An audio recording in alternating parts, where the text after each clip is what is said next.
नमस्कार, जोहार झारखंड देख रहे हैं आप और मैं हूं आपके साथ सोनाली सिंह। और इस वक्त की बड़ी खबर रामगढ़ से, जहां रजरप्पा थाना क्षेत्र के बड़की पोना में कल के बवाल के बाद आज शांति का माहौल है। शनिवार को रावण दहन रोकने के बाद ग्रामीणों की पुलिस के साथ झड़प हुई थी। इस मामले में रजरप्पा पुलिस ने 30 लोगों को हिरासत में लिया है, जिनसे पूछताछ लगातार जारी है। वहीं रावण दहन आयोजन समिति के लोगों पर भी प्राथमिकी दर्ज कर ली गई है। पुलिस ने रात भर छापेमारी अभियान चलाया। वहीं गांव में पुलिस बल की तैनाती भी कर दी गई है। हालांकि पुलिस की कार्रवाई से गांव में शांति का माहौल है। आपको बता दें कि ग्रामीणों को रावण दहन रोकने से मना करने के बाद आक्रोशित ग्रामीणों ने पुलिस पर एकाएक पत्थर और डंडे से हमला कर दिया था। इस घटना में डीएसपी मुख्यालय संजीव मिश्रा, रजरप्पा थाना प्रभारी विपिन कुमार समेत 6 पुलिसकर्मी घायल बताए जा रहे थे। इसके बाद रात में ही एसपी गांव में पहुंचे और अभी तक पुलिस बल गांव में ही कैंप कर रही है। हम लोग का कहना है बच्चा सब बनाया था, इसलिए हम लोग नहीं थे। हम लोग दशकर्मा नहाने गए थे, वहाँ से आ रहे हैं तो माहौल यहाँ गर्म हो गया है। हम लोग थोड़ी न जान रहे थे। तो रावण को जलाया गया कि नहीं? रावण को जलाया, फिर प्रशासन ही जलाए हैं रावण को। का दिन मेरे घर के सब 3 गो ले गया। आपके घर से 3? हाँ, 3 गो। बाकी गांव से? बाकी गांव से उधर से 2-4 गो किधर उधर से ले गया। हम लोग थोड़ी जान रहे हैं। लाठी डंडा से वार कर दिए। उसमें हमारे डीएसपी हेडक्वार्टर और पुलिस निरीक्षक विपिन कुमार जो रजरप्पा थाना प्रभारी हैं, और उनके अलावा 2 अन्य पुलिसकर्मी जो उनके साथ थे वो घायल हैं। 2-3 और अधिकारी को माइनर इंजरी हुई है। उसके बाद यहाँ तमाम अधिकारी आकर के और हम लोग पूछताछ किए हैं। जो लोग करवा रहे थे उनका नाम पता चल गया है। लगभग 10 आदमी को हिरासत में लिया गया है और हम लोग एक आदमी को जो भी इस घटना में शामिल थे रावण दहन कराने में और उसके बाद पुलिस पे पथराव करने में जो भी आवश्यक कानूनी कार्रवाई है हम लोग कर रहे हैं। और रामगढ़ से हमारे सहयोगी जावेद खान फोन लाइन पर जुड़ गए हैं। जावेद, अभी क्या कुछ अपडेट इस पूरे मामले को लेकर, क्योंकि डीएसपी समेत कई पुलिसकर्मी घायल हैं और 30 लोगों को हिरासत में लिया गया है। जी, 30 लोगों को हिरासत में लिया गया है। सभी से पूछताछ की जा रही है। हालांकि पुलिस का कहना है कि जो निर्दोष होंगे उन्हें छोड़ दिया जाएगा। गांव में अभी शांति है और पुलिस की गश्त जारी है। जी जावेद, एक सवाल ये भी उठता है कि अगर जो गाइडलाइंस तय किए गए थे उसमें रावण दहन नहीं करना था, तो फिर ग्रामीणों ने आखिर रावण दहन का कार्यक्रम रखा ही क्यों? क्या ग्रामीणों को जानकारी नहीं थी जब पुलिस की ओर से गाइडलाइंस बनाए गए थे? शांति समिति की बैठक में सभी लोगों को इस बात की जानकारी दे दी गई थी कि क्या गाइडलाइन जारी किया गया है दुर्गा पूजा और रावण दहन को लेकर के। उसके बाद भी ये आयोजन कैसे हुआ ये तो जांच का विषय है।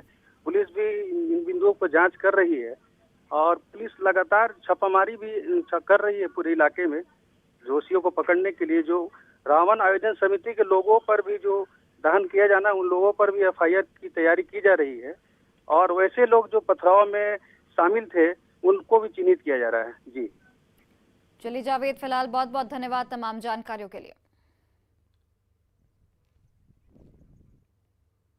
गिरिडीह में जंगली हाथियों का आतंक लगातार जारी है। जिले में 2 दिनों के भीतर हाथियों के झुंड ने 4 लोगों को मौत के घाट उतार दिया है। बावजूद इसके वन विभाग की ओर से कोई पहल नहीं की गई है। खुदिसार और पीटाड़ में भी हाथियों के झुंड से बिछड़े एक हाथी ने एक महिला और एक पुरुष को कुचल कर मार डाला है।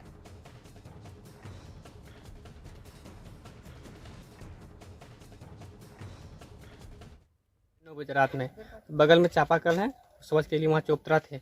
वही क्रम में हाथी आ गया उधर से और लपट लिए उसको। कितना हाथी था? हाथी एक था।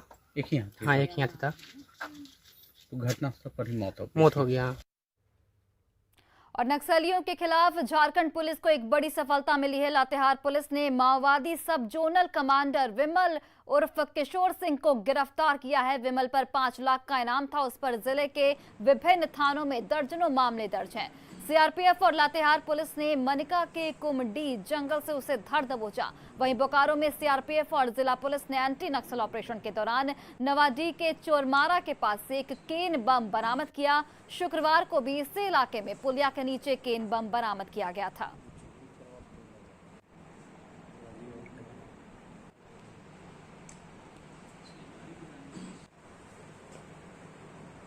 और ये 2 तस्वीरें आपके सामने नक्सलियों के खिलाफ जवानों को एक बड़ी सफलता मिली है। माओवादी का सब जोनल कमांडर गिरफ्तार किया जा चुका है। विमल उर्फ किशोर सिंह गिरफ्तार किया जा चुका है।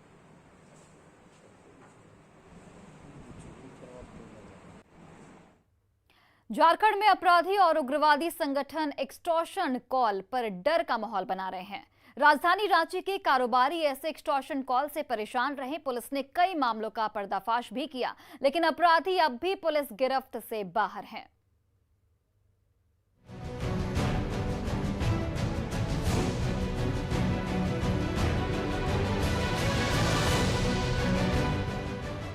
राजधानी रांची में बड़े कारोबारी अपराधियों के निशाने पर हैं। फोन, मैसेज और वर्चुअल कॉल के जरिए कारोबारियों से रंगदारी मांगी जा रही है। कुछ मामलों की शिकायतें पुलिस तक पहुंच जाती हैं, तो डर के साए में कुछ कारोबारी खामोशी से एक्सटॉर्शन मनी देकर अपराधियों से पीछा छुड़वा रहे हैं। वहीं राजधानी में हालात और खराब ना हो, इसके लिए पुलिस की तरफ से कारोबारियों को सुरक्षा देने और ऐसे रंगदारों पर नकेल कसने के लिए एंटी एक्सटॉर्शन सेल का गठन किया गया है। फिलहाल मामले को देखते हुए एक रांची पुलिस के द्वारा एक एंटी एक्सटॉर्शन सेल बनाया गया है, जिसके इंचार्ज DSP 1 नीरज जी हैं। साथ ही टेक्सटाइल और क्वालिटी के लोग हैं इसमें।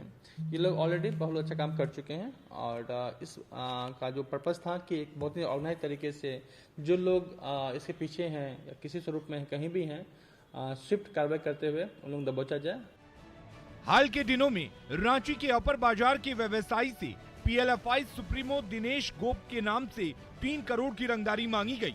वहीं सुखदेव नगर में अमन साव के नाम पर बिल्डर और भाजपा नेता से 2 करोड़ की रंगदारी मांगी गई, जबकि अमन साव के नाम से ही हीनो स्थित एक व्यवसायी से 2 करोड़ की रंगदारी मांगी गई।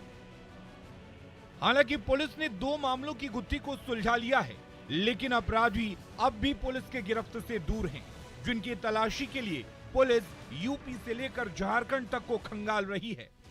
ये लोग कुछ ऐसे क्रिमिनल्स हैं जिसके लगभग जितने भी गुर्दे बाहर थे, जो भी उनके नाम पे कुछ काम कर रहे थे, सबको आइडेंटिफाइड के जेल भेजा जा चुका है। और अभी किसी और डिफरेंट तरीके से, डिफरेंट लोकेशन से इसके जो भी बचे हुए लोग हैं वो राज्य की विभिन्न जगहों पे थ्रेट्स कॉल दे रहे हैं। रांची में थ्रेट्स कॉल दे रहे हैं। पुलिस एंटी एक्सटॉर्शन सेल का गठन कर बड़े बड़े दावे तो कर रही है, लेकिन काम दावों से नहीं चलेगा, बल्कि पुलिस को जल्द ही ऐसे अपराधियों को सलाखों के पीछे पहुंचाकर उन्हें एक मैसेज देना होगा कि अपराध छोड़ दो, वरना जेल की हवा खाओगे।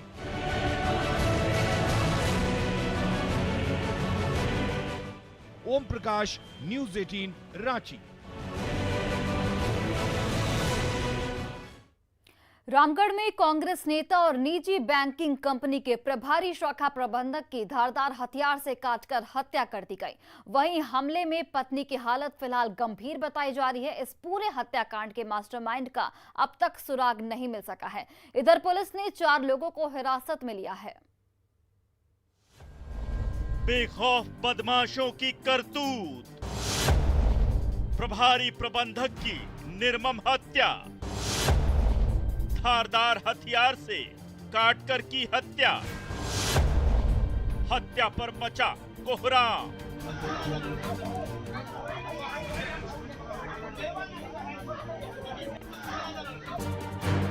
दिल को दहला देने वाली ये वारदात रामगढ़ के भुरकुंडा थाना के सेंट्रल सौदा से सामने आई है। एक निजी बैंकिंग कंपनी के प्रभारी शाखा प्रबंधक कमलेश नारायण शर्मा के घर में घुसकर हत्या कर दी गई है और उनकी पत्नी चंचला देवी को गंभीर रूप से जख्मी कर दिया गया है, जिनका इलाज रांची के रिम्स अस्पताल में चल रहा है। वारदात के बारे में बताया जा रहा है कि मृतक कमलेश शर्मा और उनकी पत्नी कमरे में सोए थे, तभी अपराधी खिड़की तोड़कर अंदर घुस आए और धारदार हथियार से कमलेश नारायण शर्मा की हत्या कर दी। अभी जो सूचना मिली है वो हत्या के बारे में सूचना मिली है। जैसा आप देख रहे हैं, यहाँ पुलिस की पूरी टीम आ चुकी है, हम खुद यहाँ मौजूद हैं। तो जो एविडेंस मिला है, मैं एक्चुअली खुद अभी डेड बॉडी नहीं देख पाया हूँ, बिकॉज उसको थाना ले जाया गया है, लेकिन अभी तक जो लोग यहाँ इन्फॉर्मेशन दे रहे हैं उसमें ये क्लियर कट हत्या का मामला प्रतीत होता है। बड़कागांव विधायक अंबा प्रसाद ने कमलेश नारायण शर्मा हत्याकांड को लेकर पुलिस पर निशाना साधा है। साथ ही उन्होंने कहा कि सीएम से मिलकर पूरे मामले की सीआईडी जांच की मांग की जाएगी। कमलेश नारायण शर्मा कांग्रेस से भी जुड़े थे। इसको तो हम पर्सनली जाके मुख्यमंत्री जी से बात करेंगे कि यहाँ पे कई लोगों को डराने का धमकाने का भी कोशिश किया जाता है। ऐसे लोगों के ऊपर कड़ी से कड़ी कार्रवाई करनी चाहिए और ये लोग जो है जितने भी अपराधी इसमें शामिल हैं जो इस हत्या में, उनको छोड़ा नहीं जाएगा। और हम तो मांग करेंगे माननीय मुख्यमंत्री जी से कि इसका मामूली जांच नहीं हो, इसका जरूर सीआईडी जांच हो। और जो पट्टी के रहने वाले युवक मोहम्मद राजू को कतरास पुलिस ने हत्या मामले की पूछताछ के लिए हिरासत में लिया था। इससे नाराज युवक के परिजनों ने कतरास थाना पहुंचकर प्रदर्शन किया। साथ ही हिरासत में लिए गए युवक को छोड़ने की मांग की। लोगों ने थाने का घेराव किया। इस दौरान पुलिस से लोगों की तीखी बहस भी हुई। लोगों के विरोध के आगे पुलिस को झुकना पड़ा, जिसके बाद हिरासत में लिए गए युवक को पुलिस ने छोड़ दिया। आपको बता दें कि कतरास थाना क्षेत्र के कलाली फाटक रामपूजन नगर निवासी अंकित के साथ 17 सितंबर को कुछ लोगों ने मारपीट की थी, जिसकी मौत इलाज के दौरान 5 अक्टूबर को रिम्स में हो गई थी। इस मामले में परिजनों ने कई लोगों के खिलाफ आरोप लगाया था। इधर पुलिस ने हंगामा और बवाल से इनकार किया है। जहाँ लड़ाई हुआ तो उसका दोस्ती चलता था, वो जाता आता था, उससे उसका और कोई रिश्ता नहीं था। लड़ाई हुआ है वो लड़का से 3 आदमी से लड़ाई हुआ है। उसका पहला लड़ाई हुआ तो 12 साल के बच्चा से, तो उससे खत्म हुई हुआ, खत्म हो गया। थाना वाला वही बोल रहे हैं कि तो पूछताछ करेंगे। नहीं, नाम नहीं है, नाम नहीं, सिर्फ मोबाइल के फोटो लेके उसको खोजा बस। कोई बवाल नहीं कर रहे हैं, कहाँ बवाल कर रहे हैं? इन लोग क्या डिमांड क्या है? पूछताछ करके छोड़ दिया जाए। और धनबाद से हमारे सहयोगी संजय गुप्ता फोन लाइन पर जुड़ गए। संजय, एक तरफ बवाल से पुलिस ने इनकार किया है, वहीं साफ तौर पर देखा जा रहा है टीवी स्क्रीन पर किस तरीके से परिजन बवाल कर रहे हैं और इस बवाल के बाद ही जो हिरासत में लिए गए युवक को छोड़ा गया। सबसे बड़ा सवाल यही है कि सामने में जब तस्वीर दिख रही है, कतरास पुलिस को परिजनों के हंगामे का कारण झुकना पड़ा। हत्या जैसे संगीन आरोप में युवक को हिरासत में ले गया और जब परिजन हो हंगामा और प्रदर्शन करने लगे तो उनके सामने झुकते हुए युवक को इस स्तर पे छोड़ा गया कि जब उनको बुलाया जाएगा तो वो फिर थाने आएंगे। लेकिन सबसे बड़ी चीज है कि जब मृतक की मां ने इस मामले में कई लोगों के खिलाफ मामला दर्ज करवाया था, बरियातू थाने के समक्ष ये बयान दिया था। उसके बाद यहाँ पर जब उस मृतक की बॉडी को भी लाया गया था, अब मृतक की बॉडी को कतरास थाना के सामने लाकर हंगामा किया गया था और उस समय पुलिस ने आश्वासन दिया था मृतक के परिजन को कि जो भी इसमें दोषी होंगे उस पर तत्काल कार्रवाई की जाएगी। लेकिन जब हत्या के मामले में जब युवक को लाया गया और पुलिस जब उसे बिना पूछताछ के छोड़ दी है तो कहीं ना कहीं पुलिस के जो कार्यशैली उस पर भी सवाल उठ रहे हैं और लोगों के सामने अगर पुलिस इस तरह से इस संगीन आरोप में झुक जाएगी तो फिर न्यायिक प्रक्रिया में कहीं ना कहीं लोगों को संदेह होगा। चलिए संजय, बहुत बहुत धन्यवाद तमाम जानकारियों के लिए। राजधानी रांची में लगातार बदलते मौसम और बारिश ने सब्जियों की कीमतों को आसमान पर पहुंचा दिया है। कुछ दिनों पहले जो प्याज बाजार में 20 रुपए प्रति किलो बिक रहे थे, आज वही प्याज 50 रुपए के भाव से बिक रहा है। वहीं टमाटर और गोभी समेत दूसरी हरी सब्जियां भी आम लोगों की थाली से दूर होती नजर आ रही हैं। राजधानी रांची के लालपुर सब्जी बाजार का जायजा लिया हमारे सहयोगी संजय कुमार सिन्हा ने। राजधानी रांची में प्याज समेत हरी सब्जियों के बढ़ते भाव ने आम लोगों की परेशानी बढ़ा दी है। हम इस समय मौजूद है राजधानी रांची के लालपुर बाजार में, जहां यहाँ पर भैया प्याज की कीमत क्या जरा बताइएगा। 45 रुपए केजी है और इससे बढ़िया क्वालिटी है जो 50 रुपए केजी है। तो प्याज का कीमत अचानक कितना ऊपर क्यों? वो पानी बारिश के कारण से हो गया, बारिश में नया प्याज नहीं आने सका, इसलिए जो बारिश में नया प्याज सब गल गया, इसी कारण से हो गया। बिल्कुल, बारिश में की वजह से प्याज की कीमत तो सबसे उछाल आई है और लोगों की तो मुश्किलें बढ़ गई है। आप मैडम यहाँ प्याज खरीदने पहुँचे हैं? जी हाँ, प्याज बिना तो होता नहीं है। अभी खैर प्याज का दाम बढ़ गया है, उसके कारण हम लोग उसका क्वांटिटी कम कर दिए हैं, लेकिन प्याज तो प्याज है।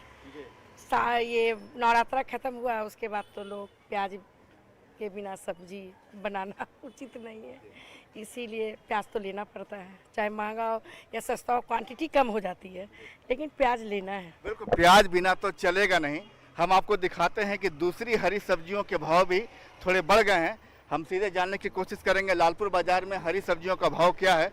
और यहाँ पर आप देख रहे हैं कि बाजार में हरी सब्जियां बिक रही है, हम जानने की कोशिश करेंगे। दीदी, यहाँ पर सब जो बेच रहे हैं सामान, ये कैसे है आपका प्याज के कैसे किलो आपका टमाटर? बोल तो दिए 60 रुपये। 40 रुपए। और ये आपका परवल? परवल 40। गोभी 40। भिंडी? भिंडियो 40। सब चीज का रेट 40 है भैया। ये महंगाई जो बढ़ी है, सब चीज का रेट 40 हो गया, तो क्या मुश्किल आ रही है? थोड़ा दिक्कत हो रही है, बिकॉज हम लोग का और भी जो लाइक बहुत अर्निंग जो है वो कम है एंड आपका रेट सबका बढ़ रहा है, थोड़ा दिक्कत हो रही है इसमें। तो आम आदमी की परेशानी बढ़ गई है। सर, आप भी ले रहे हैं, क्या लेने के लिए पहुंचे हैं सर आप यहाँ पर? नेनुआ ले रहे हैं। नेनुआ 30 रुपया किलो है, पहले से तो 5-10 रुपया बढ़ गई है, फिर भी आदमी को तो लेना है। यही है कि हाँ, टमाटर का भी रेट काफ़ी बढ़ गया है, लेकिन क्वांटिटी हम लोग अब बहुत कम हो गया है। पहले जो लेते थे 1 किलो, अब हो गया 1 पाव। तो यही है कि अभी काफ़ी लोगों को दिक्कत हो रही है, इससे परेशानी है। बिल्कुल, प्याज समेत हरी सब्जियों के बढ़ती कीमतों ने लोगों की परेशानी बढ़ दी है। खासकर जिन लोगों की आमदनी कम है वे खासे परेशान हैं। इसकी वजह साफ बताई जा रही है कि जो मौसम में जो परिवर्तन आया है, लगातार जो बारिश हो रही है, उसी की वजह से कीमतों में उछाल आई है। लिहाजा लोग अब उम्मीद कर रहे हैं कि जल्द ही मौसम ठीक हो, बारिश में कमी आए, बारिश थमे, ताकि सब्जियों की कीमत भी थोड़ी थम जाए। संजय कुमार सिन्हा, न्यूज़ 18, रांची।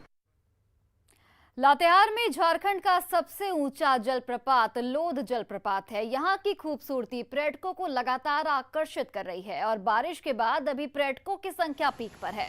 झारखंड के साथ ही यहाँ छत्तीसगढ़, उड़ीसा और बंगाल से भी सैलानी आ रहे हैं। बूढ़ा नदी पर लबालब पानी के साथ 469 फीट की ऊंचाई से गिरता पानी हर किसी का मन मोह रहा है।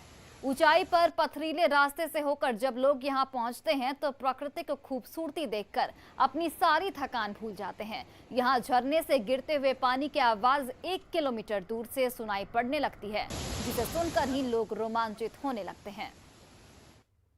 झारखंड का सबसे ऊंचा फॉल लोध जलप्रपात है, तो आप देख ही रहे हैं, ब्यूटीफुल एकदम।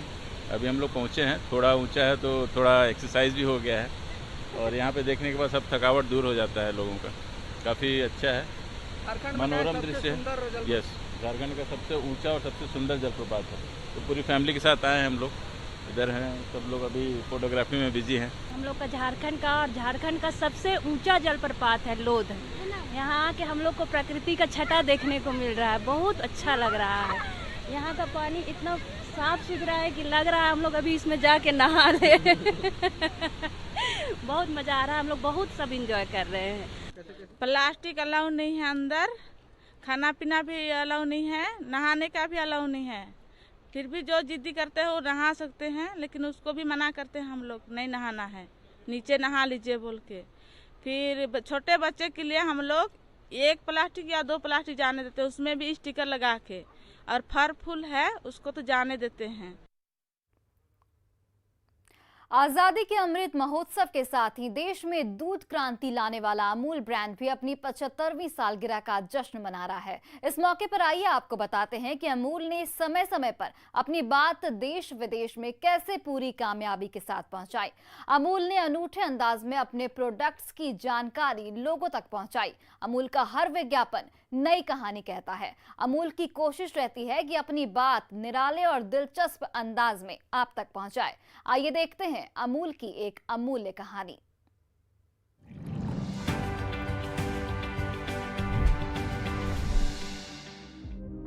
उन्नीस 1995 में भारत में एनरॉन पावर प्रोजेक्ट एक बड़ा विवाद सामने आया। महाराष्ट्र में अमेरिकी ऊर्जा कंपनी एनरॉन से बिजली खरीद फैसला हुआ। एनरॉन की बिजली महंगी थी। 1995 में महाराष्ट्र में कांग्रेस हारी और शिवसेना बीजेपी की सरकार बन गई। नई सरकार ने एनरॉन सौदे पर रोक लगा दी, इसलिए विज्ञापन में अंधेरा दिखाया गया। संदेश में सवाल उठाया गया कि बिजली आएगी या गुल हो जाएगी।